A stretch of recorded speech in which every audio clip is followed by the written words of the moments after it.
Let me tell you something that happened this morning that I think most people are going to completely misunderstand. And I want to be honest with you right up front. This is not a complicated story. It is actually a very simple story. But simple stories are often the ones that change everything. Yesterday, Iran declared the Strait of Hormuz completely open. Trump posted "thank you" in capital letters. Stock markets surged. Oil prices dropped. Every major news channel ran a version of the same headline: deal close, war ending, Hormuz open. It looked like America had won something. This morning, Iran closed it again.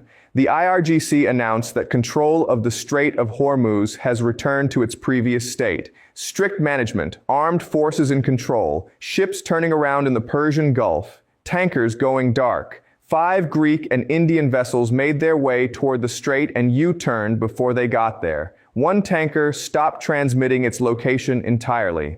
And the IRGC used a word that I want you to hold on to. They did not call America's blockade a military action. They did not call it economic pressure. They called it piracy. Piracy and maritime robbery. Those are their exact words. And here's the thing I want you to understand. I said this was coming. Not yesterday, not last week. I have been saying this since before this war started, because the structure of this situation makes it completely predictable. And the reason it is predictable has nothing to do with Iran's military power. It has everything to do with what China built over the last 10 years. So today, I want to do 2 things. First, I want to explain exactly why I said Iran would never give up Hormuz on America's terms, and use game theory and structural history to show you why that prediction was the only logical conclusion.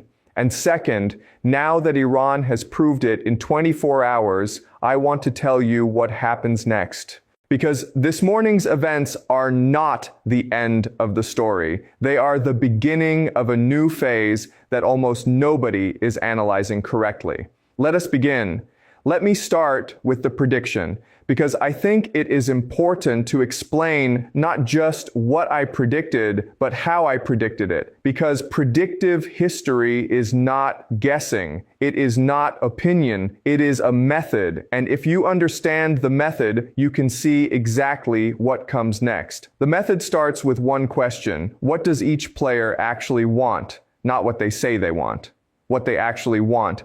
Because in game theory, those 2 things are almost always different. What does America say it wants? America says it wants the Strait of Hormuz open. It wants Iran to give up its nuclear program. It wants a deal. It wants the war to end. That is what America says. What does America actually want? America wants to demonstrate that it can control the world's most important energy choke point. That it can force a regional power to submit. That the threat of American military force is still the most powerful instrument in global politics. America needs to prove this not just to Iran, but to China, to Russia, to every country watching this war decide whether American power still means what it used to mean.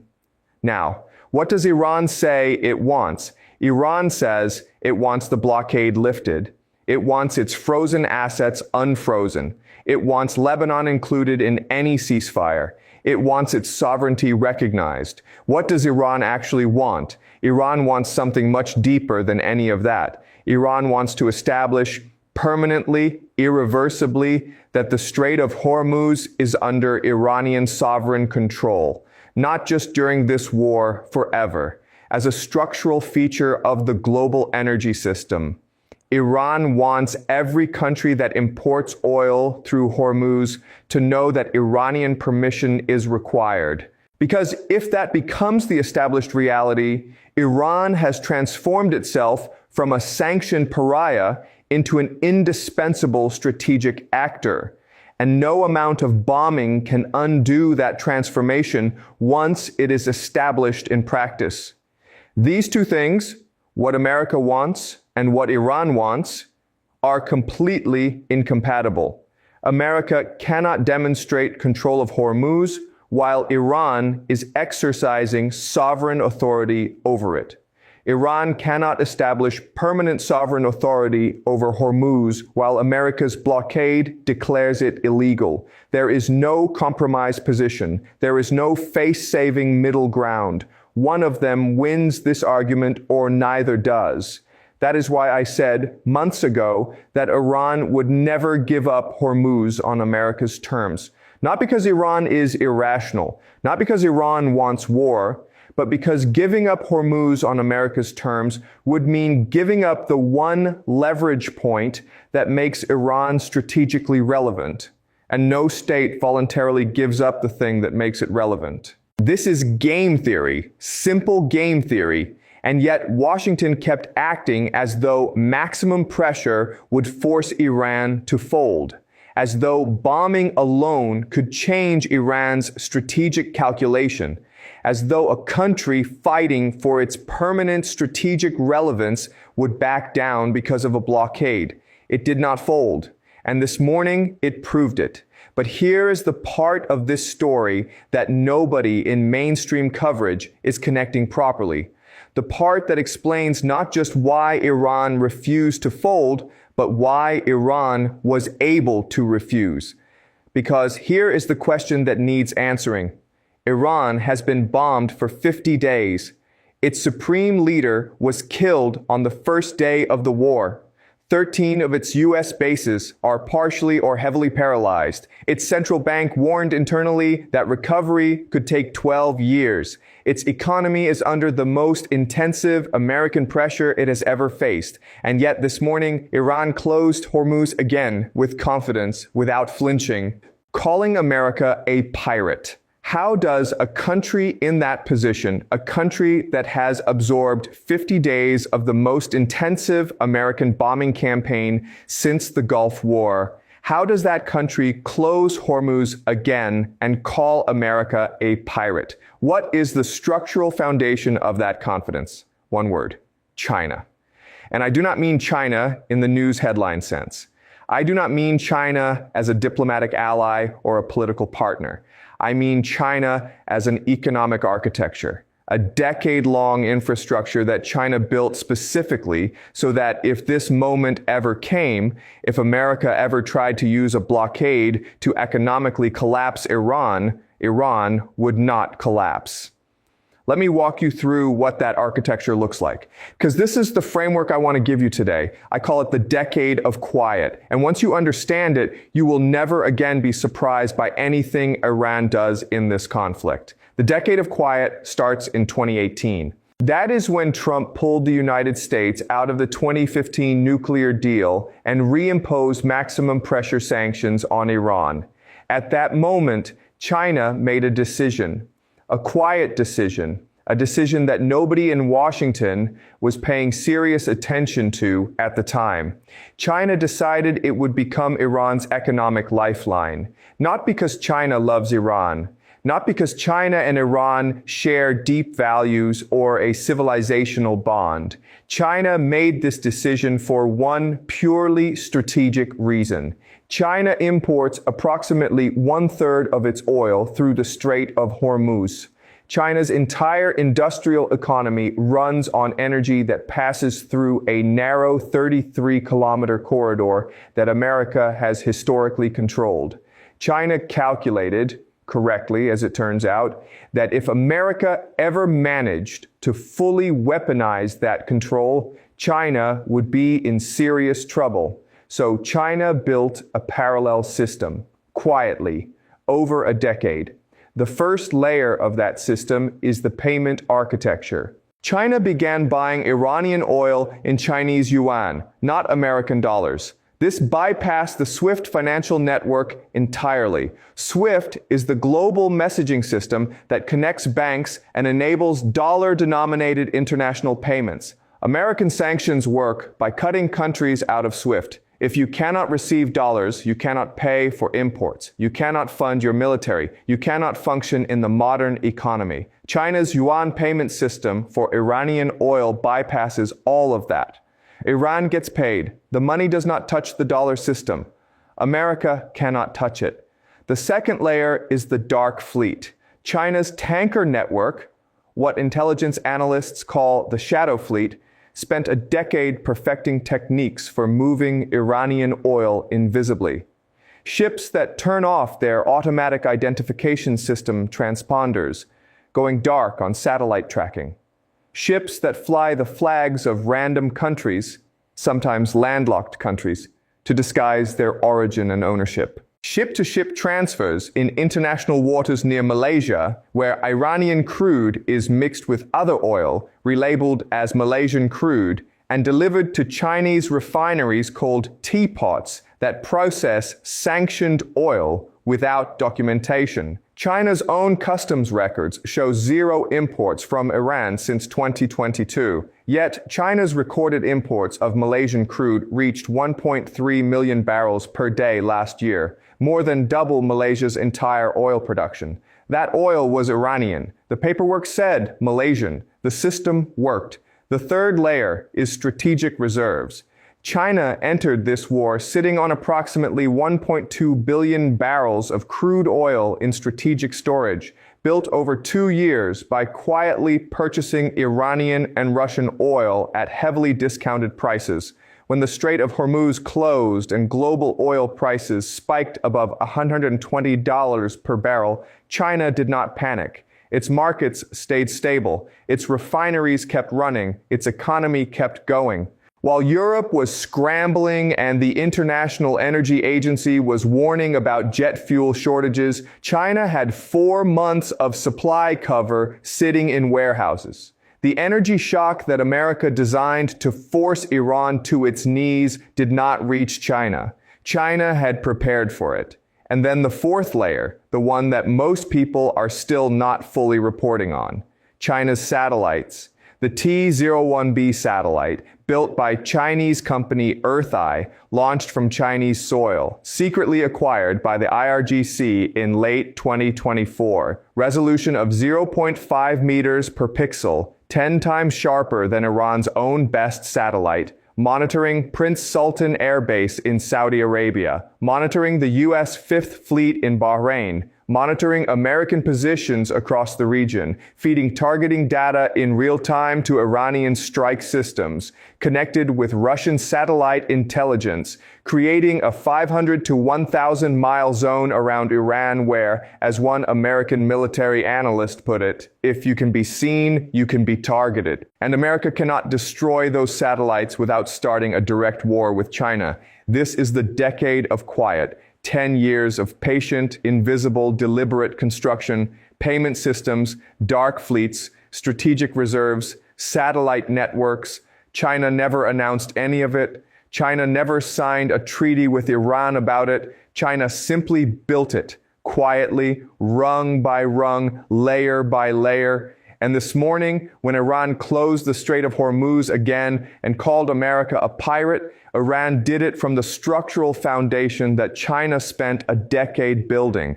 Now, I want to steelman the American position because I never want you to just accept what I say. I want you to test the argument. The American argument is this: maximum pressure works. The blockade is squeezing Iran. Iran's economy is in serious trouble. The central bank's own internal assessment says 12 years to recovery. The rial has lost 15% of its value in a month. Iran fired fewer missiles in the last week of the war than the first. The pressure is building. The blockade will force Iran to a deal. And there is more. America has turned back over 10 ships at the blockade. It has expanded boarding authority to cover the entire Arabian Sea. It has imposed new sanctions on Iranian oil shipping networks. It is rearming. Hegseth confirmed at the Pentagon that America is reloading with more power than it had at the start of the war. America is not standing still. It is applying pressure on every front simultaneously. The military pressure, the financial pressure, the diplomatic pressure through Pakistan and Turkey and Egypt. All of it is real. All of it is sustained. And America's argument is that eventually, before Tuesday, when the ceasefire expires, the accumulated weight of all that pressure will break Iran's resistance. This argument is not wrong about the numbers. Iran is under genuine economic stress. The damage is real. The blockade is creating real pain. Trump offered Iran $20 billion in frozen assets. The negotiations on that number were real. Iran was discussing terms. Movement was happening. The argument that pressure produces results is not an empty argument. It has historical precedent. Libya, 2003. South Africa in the 1980s. The pressure argument sometimes works, but here is what the American argument misses. And this is the core of the analytical framework I want to give you today. The argument confuses pain with collapse. These are not the same thing. Pain means a country is suffering. Collapse means a country cannot function. The distance between those two things is exactly what China's decade of quiet was designed to create. China's payment systems, dark fleet, and strategic reserves did not prevent the pain. Iran is in pain, but they prevented the collapse. Iran still has oil revenue flowing, not at pre-war levels, but enough. Iran still has the structural support to keep making choices rather than being forced to make them. Iran still has enough economic oxygen to decide when to open Hormuz, when to close it, when to negotiate, and when to walk away. That is the difference. Trump spent 50 days trying to force Iran to a decision. Iran is making its own decisions. The distance between those two things is China. Now let me tell you what I think happens next, because this morning is not a random event. It is a signal, and I want to read that signal carefully using the same framework: game theory, structural history, real incentives. There are three structural possibilities from this point. The first possibility is that the economic pressure finally crosses the threshold, and Iran accepts a deal before the ceasefire expires on Tuesday. Under this scenario, Iran calculates that the cost of continuing is now higher than the cost of conceding. The $20 billion in frozen assets that America is reportedly offering becomes decisive. Iran demanded $27 billion. America started at $6 billion. The meeting point was $20 billion. Iran accepts a framework. The deal happens. Both sides declare victory. Trump says he won. Iran says it defended its sovereignty. And quietly, in the details of any agreement, Iran keeps some form of coordinated access over Hormuz, not legal sovereignty, but practical authority. Ships must coordinate with Iranian forces. Ships must follow Iranian designated routes. The IRGC remains present in the strait. Iran calls it managed navigation. America calls it freedom of navigation. Both are telling different versions of the same reality. This is the Libya path. A country accepts terms that look like surrender, but actually preserve its core strategic position. The difference is that Libya gave up everything and got nothing. Iran, with China's support, has the leverage to give up the optics and keep the substance. This possibility is real. It is what the Pakistan, Egypt, Turkey, Saudi diplomatic framework is working toward. The second possibility is that the talks fail again. The ceasefire expires on Tuesday with no deal. America faces the decision it has been avoiding: escalate further or find a face-saving exit. Escalating means the bombing resumes. And here is what makes the second round structurally different from the first. Iran's missile cities, the underground bunker networks in the mountains that American bombing tried to seal by collapsing tunnel entrances, have been actively clearing debris during the ceasefire. Satellite images from Khomeini base showed front-end loaders and dump trucks operating around the clock during the pause in fighting. Half of Iran's missile launchers remain intact, buried but not destroyed. China supplied tunnel boring machines specifically designed to help Iran dig out those blocked tunnels. Russia supplied humanitarian aid that included technologies essential for integrated air defense. Iran used the ceasefire exactly the way one American analyst predicted. It ate the first attack, dug itself out, and is now ready to launch again. The IRGC Aerospace Force commander said publicly that its finger is on the trigger and it is in full readiness. If talks fail and bombing resumes, America may discover that the second phase of this war is significantly more expensive than the first. The third possibility, and this is the one I think China is actively working toward, is an extended ceasefire that gradually becomes a permanent reality without ever being called a formal deal. China has been in daily diplomatic contact with both sides throughout this entire conflict. Wang Yi called Araghchi directly and pressed for the Hormuz opening, the call that produced Iran's announcement. China has been coordinating with Russia. Lavrov flew to Beijing, met Xi. They confirmed their relationship was unshakable amid any storms. China and Pakistan delivered a 5-point peace initiative together. China's strategic interest is not in either side winning decisively. China's interest is in a stable Hormuz, a surviving Iran, and a demonstrated precedent, visible to every country in the world, that American blockades cannot function without Chinese cooperation to end them. If China can produce an indefinite ceasefire that nobody formally calls a peace treaty, that serves China better than any other outcome. Iran survives, Hormuz reopens, China's oil flows, and the permanent historical record shows that the world's most important maritime choke point was resolved when China's foreign minister made a phone call, not when America imposed a blockade. Watch what China does not say in the next 72 hours. Because in this story, as I have said before, silence is the signal. China's silence after major Iranian moves has consistently been the loudest diplomatic communication in this conflict.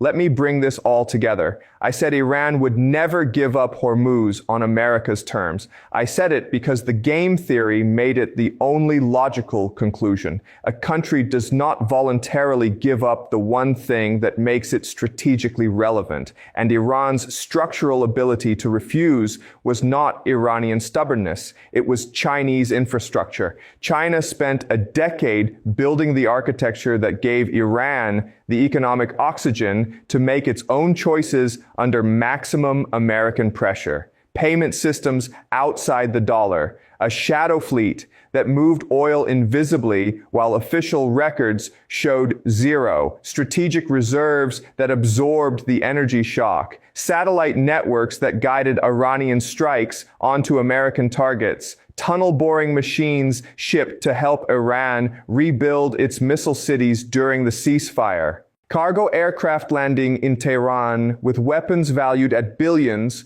while Trump wrote a polite letter to Xi, and Xi wrote back saying essentially he was not doing that. This morning, Iran closed Hormuz again. In 24 hours, it proved everything I said about the structural foundations of this conflict. Not because Iran is stronger than America. Iran is not stronger than America in any conventional military sense, but because China spent a decade making sure that American strength, however overwhelming, could not translate into the specific outcome America was trying to force. The ceasefire expires in 3 days. The second round of talks has no confirmed date. Iran's parliament speaker says the rules of Hormuz will be determined on the battlefield. Trump says Iran has agreed to everything. Iran says Trump's claims are false. Ships are turning around in the Persian Gulf. And somewhere in Beijing, in a briefing room full of people who spent years designing exactly this outcome, nobody is surprised by any of it. That is what happens when one side plays the long game and the other side plays Twitter. This is not prophecy. This is game theory and structural history. The decade of quiet produced exactly what it was designed to produce. And the next phase of this story will be determined by whether America finally treats this as a US-Iran-China problem, or continues trying to solve a three-player game while pretending one of the players is not at the table. Push back on this if you see it differently.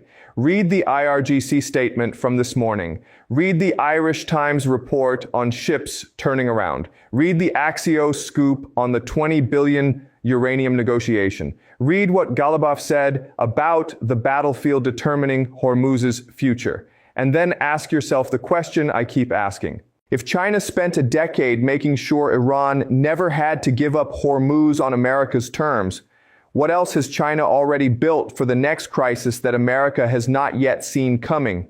Because the decade of quiet did not end with this war. It is still running. And whatever China is building right now, quietly, in the next decade, will determine the next moment exactly like this one.